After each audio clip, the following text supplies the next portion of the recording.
Merci beaucoup. Ouais.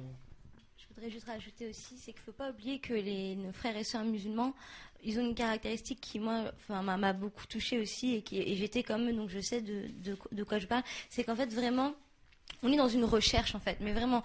Et les musulmans sont des personnes qui vraiment cherchent réellement Dieu et ont un cœur qui est vraiment tourné vers lui, quoi. Et c'est pour ça qu'ils sont, je dirais, qu'ils mènent une vie aussi disciplinée, parce que les musulmans sont des gens qui sont extrêmement disciplinés, parce que justement, ils ont cet amour et ils ont cette recherche, en fait, de Dieu et de comment justement lui plaire.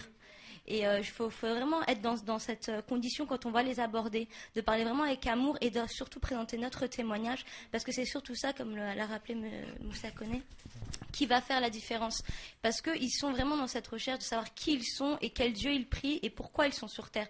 Comme je dis souvent, de quel message unique ils sont porteurs, en fait. Vraiment de savoir ce qu'ils vont faire sur cette terre-là et pourquoi ils sont là. C'est vraiment quelque chose qui les touche énormément. Et quand on aborde la question de Jésus, de ce point de vue-là, par ce prisme-là, c'est là où on arrive vraiment à les toucher, on arrive vraiment à les intéresser.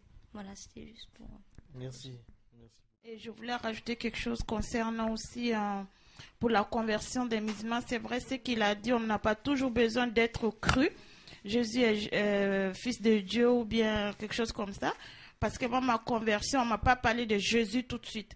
La personne m'a présenté seulement que le Seigneur l'a révélé quelque chose qu'on me concernait, elle priait, mais elle n'a pas dit Jésus. Pourtant, le Seigneur lui a dit, va dire que je suis son Dieu et qu'elle prie à mon nom. Mais elle n'a pas osé, comme il a dit, parce qu'elle a dit, comme elle est musulmane, elle a eu peur qu'il se passe quelque chose. Mais Dieu, comme il est Dieu, il fait comme il veut. Même s'il a tracé quelque chose, il va faire dans la vie de la personne. Mais le Seigneur m'a montré quand même, c'est lui qui s'est révélé. Je l'ai su toute seule dans ma chambre. Et parce qu'il s'est révélé à moi. C'est pour dire que quand on parle à un musulman, on n'a pas besoin d'être cru tout de suite, de rentrer dans les choses, des détails qu'il ne va pas comprendre, qui peut même le braquer. Mais laissez-nous conduire seulement par l'esprit et le Seigneur fera le reste. Je voulais ajouter aussi une chose, c'est que il ne faut pas qu'on se mette dans la peau de convertisseurs. Nous, même en tant que chrétiens, on n'a pas le ministère de la conversion. Il y a le Saint-Esprit qui a ce ministère et nous avons le ministère de l'annonce, du témoignage. C'est le témoignage. Nous devons être témoins de Jésus-Christ face aux autres et laisser au Saint-Esprit de faire. Donc, on a besoin de beaucoup de patience par rapport aux musulmans et puis ça va aller, quoi, tout doucement. Et je vais dire une chose que l'Église de Jésus-Christ doit comprendre. C'est une entité complète qu'est le corps du Christ. La tête, c'est Jésus. Et c'est nous qui pouvons transmettre l'amour de Jésus dans le cœur du musulman. Et je dis une chose, quand je me suis converti, il y avait un monsieur, le jour que j'ai mis mon pied dans l'église, il y a un monsieur qui m'a dit, ça fait 20 ans que je prie pour toi. Et la prière a eu son effet. Il faut qu'on se mette ensemble, qu'on prie pour nos amis, nos frères de l'islam. Ce sont nos bien-aimés, nous les aimons. Et nous voulons que leurs âmes soient sauvées. Amen. Le chemin qu'ils cherchent toujours, là, Ihdina siratal mustaqim, Jésus dit, Anna huwa tariq wa lihaq wa lihayat.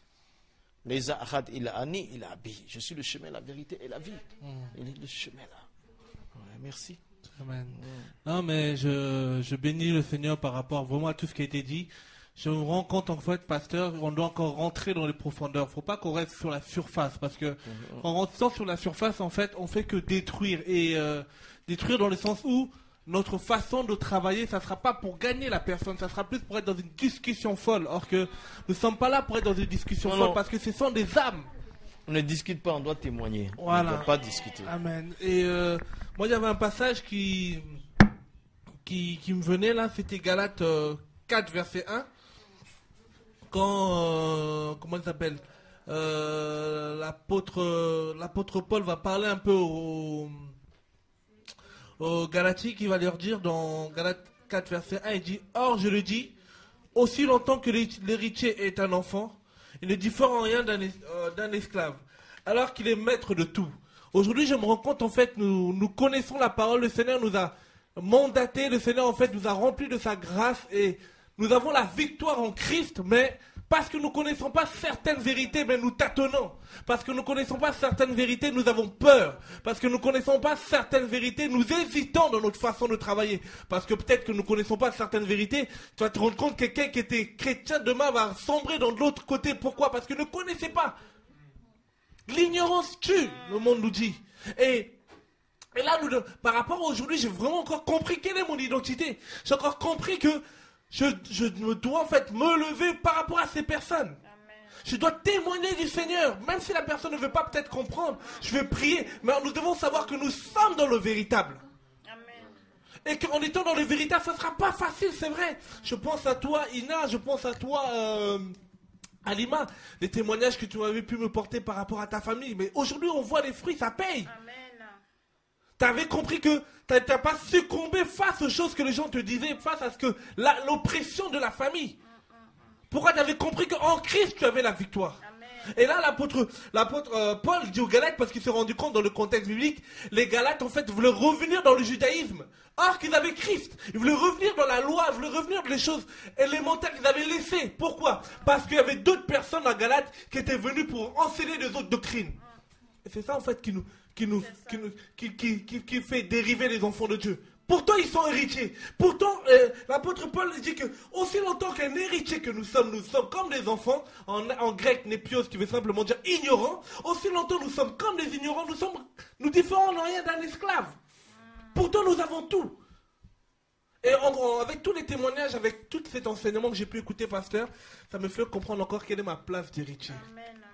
Et que notre foi, je le crois encore à nos auditeurs, auditrices qui nous écoutent derrière, toi qui peut-être qui étais abattu, toi peut-être qui commençais encore à te poser des questions, est-ce que vraiment Jésus est Dieu? Parce que dans ton quartier on te disait non, c'est Allah qui est le vrai Dieu, parce que dans ton quartier on te parlait de Mohamed, parce que ça devient aussi un style de vie, parce que peut-être tous tes amis t'ont lâché parce que tu es devenu chrétien.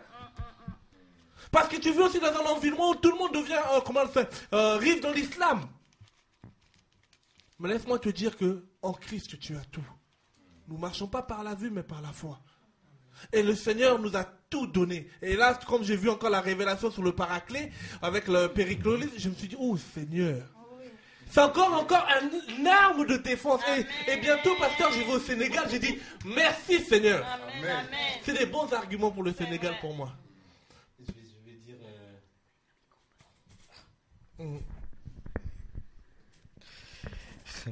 Je vais dire une chose par rapport à ce que tu es en train de dire. Qui nous sommes réellement? Est-ce que l'Église connaît son identité? Est-ce que les chrétiens connaissent leur identité? Je vais lire ce verset pour vraiment qui m'a boosté. Et toute l'année 2009, j'ai prêché dessus. Et c'est 1 Pierre 2, verset 9. Vous... 1 Pierre 2, verset 9. On va juste lire deux versions de ça. Parce que là, 1 Pierre 2, verset 9, vous, au contraire, vous êtes un peuple choisi, des prêtres royaux, une nation sainte, un peuple racheté, afin de proclamer la louange de celui qui vous a appelé des ténèbres à sa merveilleuse lumière. Il y a une autre version là. Vous avez... C'est pareil. Moi, c'est... vous, par contre, vous êtes race élue, un sacerdoce royal, une nation sainte, un peuple racheté, afin d'annoncer les vertus de celui qui vous a appelé de ténèbres à son admirable lumière. Je voulais dire que ça, c'est de nous qu'il s'agit, le peuple de Dieu, mais à quelques éléments, je vais toucher seulement un peuple élu. Voilà. Une nation sainte, mais j'ai touché seulement élu. Ça. Vous savez, ça donne dans le grec l'élection là. C'est bari. Ça donne le sens d'une réflexion de Dieu, mais mûre. Bon, d'une décision de Dieu, mais réfléchie, mais mûrement réfléchie. C'est bailli, une réflexion de Dieu. bien réfléchi, mais mûrement réfléchi. Tu vois? Et c'est comme moi, quand je réfléchis bien, je peux répondre à 2 sur au moins 8 questions que tu poses. Mais si Dieu commence à réfléchir, il prend une décision, mais c'est la sagesse de Dieu, c'est sans limite. Mais si, c'est pas seulement réflexion, qu'on dit mûrement réfléchi, si Dieu mûrit sa réflexion, je ne sais pas comment ils ont traduit là, c'est un seul mot qui est traduit comme ça, hein. C'est que avant de nous élire, Dieu a réfléchi. Mais il a mûrement réfléchi avant la fondation du monde, et puis il a dit, rappelle-moi ton prénom, Ina. Tu vois, ça veut dire que nous sommes vraiment célèbres. Dieu a réfléchi, Dieu a mûrement réfléchi, et puis il t'a élu, il t'a donné l'immunité éternelle. Pendant que les gens cherchent l'immunité pour 10 ans de présidence, après on les bouscule, tout ça, après qu'ils quittent le pouvoir, ils ont des problèmes devant la justice. Le Seigneur dit que nous, l'Église, chacun d'entre nous est le fruit d'une décision.